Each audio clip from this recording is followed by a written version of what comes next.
ඒ කවුද බං මේ කෑල්ල? කෑල්ල ගන්න එපා බං ඔය වයිෆ්ගේ අම්මගේ අක්කා. මොකද්ද මේ කරන්නේ? අලුත් බිස්නස් එකක් කරන්නේ. එතකොට කසිප්පු වැඩි. ඒක කරන්න බෑනේ මේ ගමේ ඉන්නේ රුසියාකාර කෙලවල්ලෝ එක්ක. දැන් මොකද්ද මේක? මේක මචං කෙලිම රයිස් ඇන් කොත්තු. මට තේරුන්නේ. මධ්‍යම පාන්තික නීලකාස කොරවක් ඔමේ අහපන්. ඕ. උඹ නයිට් කඩ දැකලා නැද්ද? ආපෝ මන් දාන දවසක් මම රෑ ඔය කඩියක් අයින් ඉඳලා කෙලියනේ මගේ ඇඟට ඉඳුල් වතුර පාරක්. හරි මේ උඹේ රට පණිවිඩ බයිලා මට වැඩක් නැහැ. බලාගෙන ඉඳලා ෆුල් රයිස් එකක් දාන විදිය. ඔන්න ඔහොම බිත්තරයක් දානවා. හරිද? ඒ බං ෆුල් රයිස් එකට එක බිත්තරේ දාන්නේ. නැතුව ඉතින්. අටට කෙලක් තුනන ඔබ මේක නෙවෙයි යකෝ බිත්තර එකක් දාහන් ඔබ රුපියල් 500යි ගන්න ඕනේ බං ෆුල් රයිස් එකට. බිත්තර දෙකක් දැම්මතකෝ. එතරම් රුපියල් 120ක් මට අතින් කයිත්. උඹ මාර බලු කතානේ කියන්නේ. යකෝ කස්ටමයිස් කිං කියලානේ කියන්නේ. කස්ටමයිස් කිං නේ කස්ටමයිස් නොදකින්. ඒ මොකෝ? ඊයේ කොල්ල සෙට් එකක් ඇවිල්ලා ෆුල් රයිස් හතරක් කෑවා. කාලිවරල බිල් එක දානකොට මේ අල්ප ප්‍රාණ පුරාචරණී වෙයි කොබියෝ ටික කියපි. මූ කෑවේ නෝමල් රයිස් තුනක් කියලා. හරිනේ බිත්තරේ කේස් එක ඔය තියෙන්නේ. මොකක්ද ඒ කුණු හබ්බේ? උඹ එක බිත්තරයක් දාලා මෙතන ෆුල් රයිස් කියලා දෙද්දි ඕනේ බෙලිමල් ජීවලට තේරෙන්න ඕනේ බං. එහෙම නැතුව ප්‍රොෆිට් කරන්න බැහැනේ. අනිත් එක මම මේ අහන්නේ හිටියන ඔබ කඩේ ඉස්සරහ පත බෝඩ් එකක් ගහලා මොකද්ද වරක කියලා ගහලා තියෙන්නේ. ඔබ වරක විකුණන්නේ නැහැනේ මේ කඩේ. යකෝ තෝනන් ඇවිල්ලා මහා ගම්බද තර්ඩ් ක්ලාස් බෙලහීන උල්ලමෙක්. යකෝ වරක කියන්නේ වඳුරගේ රයිස් කඩේ.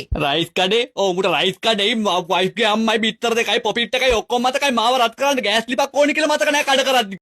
මේ මොන වලත්තකමද මේ මොකද මේ මෙහෙට වගේ. තෝකේ නම් මොකද? අනවට ඕම. ඒ දෝනෙට මුකුත් කරන්නේ නැහැ. අඩෝ මේ ආතල් කුඩු කරන්න එපා බං. අනේ ඔයා නම් හරි ස්වීට් මෙයා කියලා දෙනවා ඔයා ගැන. මං ගැන කියලා දෙනවද මේ ඔයාට බෙස්ට් එකක් ඉන්නවද? මට ඔයාගේ බෙස්ට් වෙන්න පුළුවන්. අනිත් එක නංගි පැටියෝ මට ඔයාගේ දුක තේරෙනවා. මේ අපේ එකා ඔයාට හරියන්නේ නැහැ. යකෝ මාර අසර්බයිජාන් ගම්බ දැහ කරල්ලන්නේ බං. උඹ එකට ඉඳන් මගේ කෙල්ලට ඕක කරනවද? අනේ මේ වල්පෝතක මල් පපඩම් කැනහිලෝ කවුද යකෝ උඹේ කෙල්ලවට ඕක කරේ? මම මේ ඒකිට හොඳම යාළුවෙක් වෙන්න හදන්නේ. නේද නංගි? අනේ මේ උඹලා බෙස්ට් කියලානේ ඊට පස්සේ අපේවට කෙලින්නේ. අනේ මේ තමස කටවා ගන්නවා. ඒ අයියා මගේ හොඳම යාළුවෙක් වෙනනේ අහන්නේ. අන්න බලපන් උඹේ කෙල්ලට උනත් තේරුණා මගේ වැදගත්කම. අනේ උඹලගේ රෙද්දි වැදගත්කම. මං කිව්වේ නංගි මුංගේ අර කොච්චර කරත් ගංගතිය අරින්න බෑ. කට ඇරපු ගමන් ඒක තේරෙනවා. කොහෙන්ද මේක හොයාගත්? Facebook එකෙන් තමයි. අයියා කොහෙද ගෙවල්? අපෝ මම මේ කොළඹනේ. නංගි ඔය කොළඹ ඇවිදලා තියෙනවද? වන් ගෝල් පේජ් එකේම දන්නවද? නංගිට හවසට ඕන නම් මට පෙන්නත හැකි. අනේ මේ නංගිට හවසට පෙන්නන්න ඕනික මම පෙන්නන්නම්. ඔබ හිටපන්.